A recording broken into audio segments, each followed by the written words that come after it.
Aujourd'hui j'hésitais entre deux vidéos, que ce soit update lecture ou pile à lire de décembre. Je fais jamais de pile à lire par mois, mais ce mois-ci je suis plutôt ambitieuse et j'ai vraiment envie de lire tous ces livres. Donc il y a beaucoup de livres que j'ai envie de lire en ce moment, mais j'en ai 5 principalement. Et j'ai 7 livres à vous parler en update lecture, donc 7 ou 8 dans tous les cas.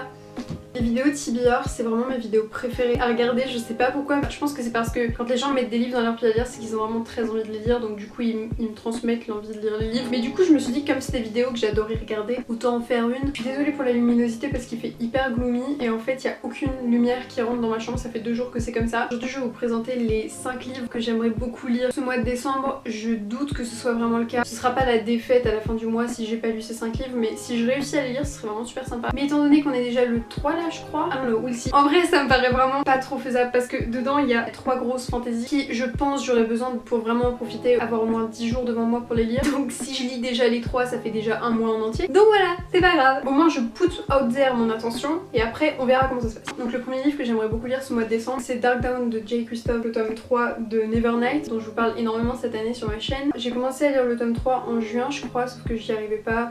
Je l'ai déjà dit 10 000 fois mais en gros c'était vraiment trop compliqué pour moi de me mettre dans le monde et j'avais envie de pleurer à chaque fois que je l'ouvrais parce que j'avais juste pas envie de le lire, donc j'ai décidé de le mettre en pause. J'aimerais bien le reprendre, en fait je voudrais relire le début parce que pour être honnête j'ai aucune idée de ce qui se passe dans les 200 premières pages, on était vraiment au milieu. C'est une lecture très dense parce que c'est de la fantasy adulte, c'est écrit tout petit dedans et il fait 500 pages et il faut que tu sois bien concentré quand même pour le lire. Puis j'aimerais bien commencer 2021 en l'ayant lu. We'll see. Alors du coup ça c'est un tome 3 donc je vais pas vous faire le résumé du tome 3. Mais en gros Nevernight, c'est l'histoire de Mia qui a perdu ses parents et son petit frère qui ont été tués devant elle quand elle avait 8 ou 10 ans. Elle a été recueillie par un vieux bonhomme qui l'a un peu élevée pour qu'elle puisse aller dans une grande école d'assassins dont je me souviens plus le nom. On suit aussi un peu sa quête de comprendre ce qu'est une Darkin, ce qu'elle est, qui elle est. Le tome 1 a été traduit chez les éditions de Saxus en français. J'ai hâte un peu d'y retourner même si du coup ça me fait peur. Mais je pense que je vais faire les fantaisies maintenant. Lui il faut absolument que je le lise, j'ai pas le choix, genre c'est pas je veux, c'est faut vraiment que je le lise. C'est le livre du book club que je tiens avec Tara, Elisa et Juliette, le Bookshed Book Club. Si vous savez pas du tout de quoi je parle, le lien du Instagram est dans la barre d'infos. C'est notre lecture du mois de novembre et décembre. Il est traduit pareil en français si jamais vous ne lisez pas en anglais et que vous voulez participer dans une toute petite maison d'édition. Et je me souviens plus du nom de la maison d'édition mais c'est La Mer sans étoiles. J'ai hyper hâte de lire mais pareil c'est une fantaisie adulte dans lequel c'est écrit très petit dedans. Il me semble que ouais il fait 500 pages. Lui je sais pas du tout de quoi il parle. À chaque fois que je tombe sur un résumé j'essaye de zapper. Donc je sais juste que c'est l'histoire d'un gars qui s'appelle Zachary, qu'il y a une histoire de bibliothèque. Mais en tout cas ça a l'air super bien. J'ai entendu que des bons avis sur ce livre donc j'ai vraiment trop hâte de le lire. Ça me saoule ça, faut vraiment que je le coupe. Et ensuite la dernière grosse fantaisie que j'aimerais beaucoup lire c'est La Mémoire de Babel de Christelle Dabos, donc le tome 3 de La Passe Miroir. J'ai lu le tome 1 et 2 en 2019. Je sais plus si j'ai lu le tome 2 en janvier mais en tout cas j'avais absolument adoré. Et vous avez été énormément à me demander récemment si je comptais continuer ou pas parce que c'est vrai que du coup je vous en parle plus du tout. Et j'aimerais beaucoup lire mais pareil c'est gros. Pareil c'est dense, c'est de la fantaisie, faut être dans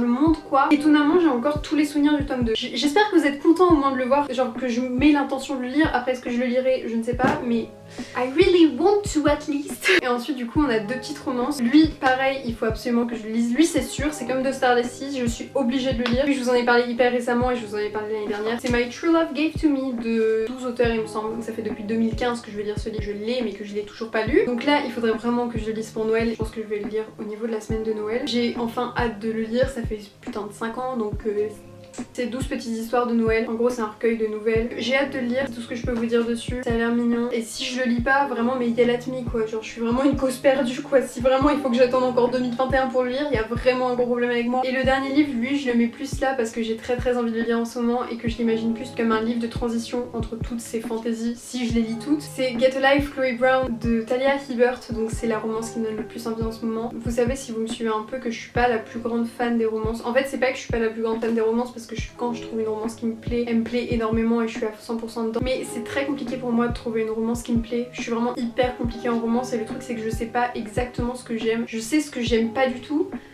Mais en tout cas Get a Life Chloe Brown est énormément relié à Beach Read de Emily Henry qui est l'une de mes meilleures lectures de 2020, qui m'a fait aimer la romance, qui m'a montré que je pouvais aimer la romance sans fantaisie. Donc j'ai hyper hâte de lire celui-ci. Je sais que toutes les personnes qui ne lisent normalement pas de romance et qui aiment pas forcément la romance en fait comme moi adorent ce livre.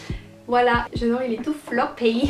Parce que c'est pas grave si je le lis pas en décembre, mais si je le lis en 2021 en soi, y a rien en jeu. Mais je me dis entre deux fantasy, là comme j'ai beaucoup de fantasy, ça peut être sympa d'avoir ça. Mais si je le lis pas en décembre, it doesn't really matter. Je sais que je le lirai plus tard. Et pour ce livre, il me semble que c'est l'histoire de Chloé Brown qui un jour passe à 2 doigts de la mort et voit toute sa vie défiler devant elle et se rend compte qu'elle n'a pas vécu grand chose. Et donc se prend un grand coup de pied au cul et décide de faire une liste des choses qu'elle voudrait faire pour vraiment vivre et profiter à fond de sa vie. Il me semble que c'est ça. Et sur sa liste doit y avoir un truc genre avoir un coup d'un soir ou un truc comme ça. Je suis pas sûre, mais je sais qu'elle se retrouve avec un garçon et qu'il tombe amoureux et qu'apparemment c'est très bien et qu'on parle beaucoup du mental health des hommes. Et je trouve que c'est quelque chose de tellement important de parler de la santé mentale des garçons et des hommes. Donc voilà, j'ai vraiment hâte de le lire et de vous en parler et de vous dire si j'ai aimé. Et c'est ça pour ma pile à lire de décembre. Je pense que c'était plutôt court. Il y a beaucoup d'autres livres qui me donnent envie pour ce mois, mais est-ce que je pourrais tous les lire? I don't think so, but we can hope so. Donc voilà pour ma pile à lire du mois de décembre. Ceux-là, c'est sûr que je les lis. Peut-être qu'en fait je vais lire tous ces livres-là et que je vais pas en lire un de ceux-là.